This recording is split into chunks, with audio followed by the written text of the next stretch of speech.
প্রিয় শিক্ষার্থী বন্ধুরা, আসসালামু আলাইকুম। আজকে আমরা একটা ছোট্ট বিষয় নিয়ে আলোচনা করব। মনে করেন আপনাকে একটা সেন্টেন্স বলা হলো, আমি জানালার পাশে বসে আছি। এটা ট্রান্সলেশন, ইংরেজিতে এটা ট্রান্সলেট করলে কি হবে? I am sitting beside the window or I am sitting by the window.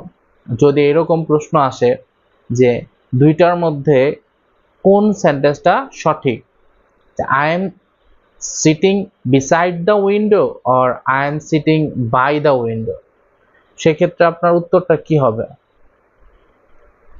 আসলে দুইটা অ্যান্সারই সঠিক। বিসাইড এর অর্থ পাশে, বাই অর্থ পাশে। আমরা বিসাইডও বসাতে পারি, আবার বাইও বসাতে পারি। তো এক্ষেত্রে দুইটা বসানোর নিয়মগুলা কি? আসলে আমরা কখন বিসাইড ব্যবহার করি এবং কখন বাই ব্যবহার করি? অ্যাকচুয়ালি বাই শব্দটা যদি এইরকম হয় যে আমরা জানালার খুব কাছে না, বাট জানালার কাছাকাছি বসে আছি, সেক্ষেত্রে আমরা বাই ব্যবহার করব। আর যদি এমন হয় যে না, একদম আমরা জানালার খুব ক্লোজ, একদম অনেক ক্লোজে আছি, সেক্ষেত্রে আমরা বিসাইড ব্যবহার করব।